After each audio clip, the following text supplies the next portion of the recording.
السلام علیکم ورحمۃ اللہ وبرکاتہ۔ آج لیلۃ القدر کی تیسری شب ہے۔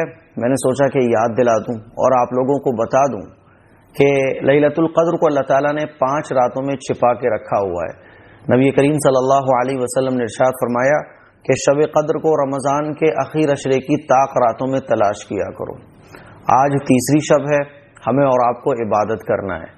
اب بہت سارے لوگ یہ سوال پوچھتے ہیں کہ شب قدر میں عبادت کیا کریں، تو میں نے یہ کئی بار کلیئر بھی کیا ہوا ہے کہ شب قدر میں کوئی بھی عبادت یا کوئی بھی عبادت کا کام 2 3 4 5 جتنے آپ عبادت کے کام کرنا چاہو کر سکتے ہو۔ آپ قرآن پڑھنا چاہو، ذکر و اذکار کرنا چاہو، نفل نمازیں پڑھنا چاہو، قضا نمازیں پڑھنا چاہو، نو پرابلم۔ لیکن پھر بھی ہمارے بہت سارے بھائی چاہتے ہیں، بہت ساری بہنیں چاہتی ہیں کہ کوئی طریقہ مل جائے عبادت کرنے کا، چھوٹا سا ایک چارٹ مل جائے تاکہ ہم آسانی سے لیلۃ القدر میں عبادت کر سکیں۔ تو میں آج آپ لوگوں کو وہی ساری چیزیں بتانے جا رہا ہوں۔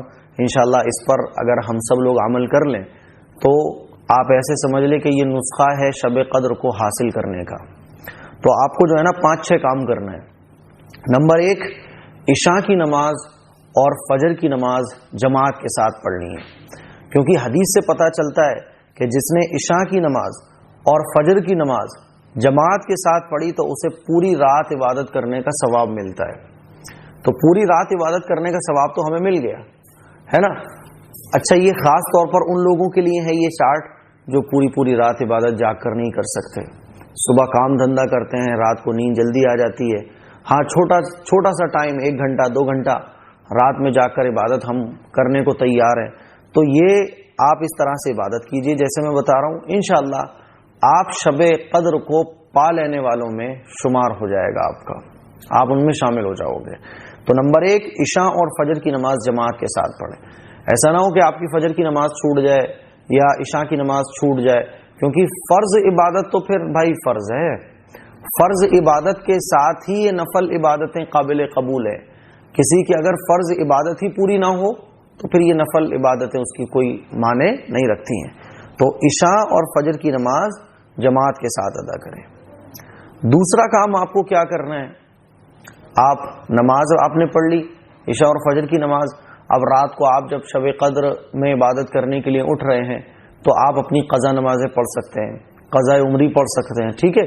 اسی طرح سے آپ نفل نمازیں پڑھ سکتے ہیں۔ کتنی نفل نماز پڑھنی ہے؟ جتنی آپ چاہو، 2 رکعت کر کے آپ 10 رکعت پڑھ لو، 20 رکعت پڑھ لو، لیکن میں یہ کہوں گا کم سے کم 20 رکعت پڑھو، کیونکہ ہم تراویح میں بھی تو 20 رکعت پڑھتے ہیں نا، تو کم سے کم 20 رکعت پڑھو، یا کم سے کم 20 نمازیں قضا پڑھ لو، ٹھیک ہے۔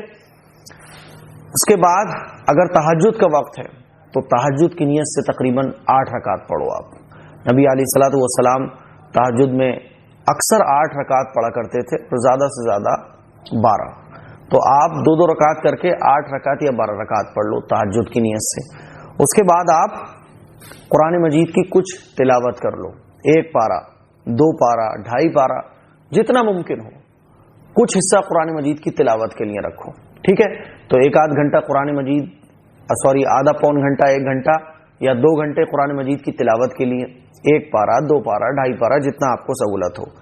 تیسرا کام آپ کو کرنا ہے، تیسرا کلمہ یا پہلا کلمہ لا الہ الا اللہ محمد الرسول اللہ اور درود شریف کی ایک تسبیح پڑھ لیجئے۔ آپ 1 تسبیح 2 تسبیح 3 تسبیح، جتنی آپ کو سہولت ہو، ٹھیک ہے۔ کیونکہ کلمہ طیبہ کی کثرت کرنے کا حکم نبی علیہ الصلوۃ والسلام نے رمضان کے مبارک مہینے میں ہمیں دیا ہے، اور درود شریف کے فائدے تو کیا کہنے۔ تو درود شریف اور تیسرا کلمہ یا پہلا کلمہ کی خوب کثرت۔ اس کے بعد آپ جو ہے نا چوتھا کام یہ کریں، استغفار کی ایک تسبیح، استغفر اللہ ربی من کل ذنب واتوب الیہ، استغفر اللہ ربی من کل ذنب واتوب الیہ، ٹھیک ہے۔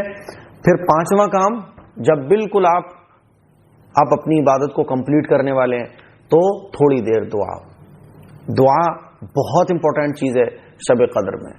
تو تقریباً 15 منٹ 10 منٹ ایسے اللہ کے سامنے گڑ گڑا کے، جیسے اللہ آپ کو دیکھ رہا ہے، آپ اللہ کے سامنے اللہ کو اپنی پرابلم سنائیے، پریشانیاں سنائیے، جو کچھ آپ کے دل میں ہے وہ اللہ کے سامنے رکھ دیجئے، اور جتنا ہو دل لگا کر اللہ سے دعا مانگیے۔ دعا کمپلیٹ کرنے کے بعد آپ اپنی سحری وغیرہ میں لگ جائیے، ٹھیک ہے۔ یا آپ کو سونا ہے تو سو جائیے، ٹھیک ہے۔ تو یہ اگر 5-6 کام کوئی کر لے تو میں سمجھتا ہوں کہ وہ لیلۃ القدر کو حاصل کرنے والا ضرور کہلائے گا۔ یہ لیلۃ القدر کو حاصل کرنے کا آسان نسخہ ہے۔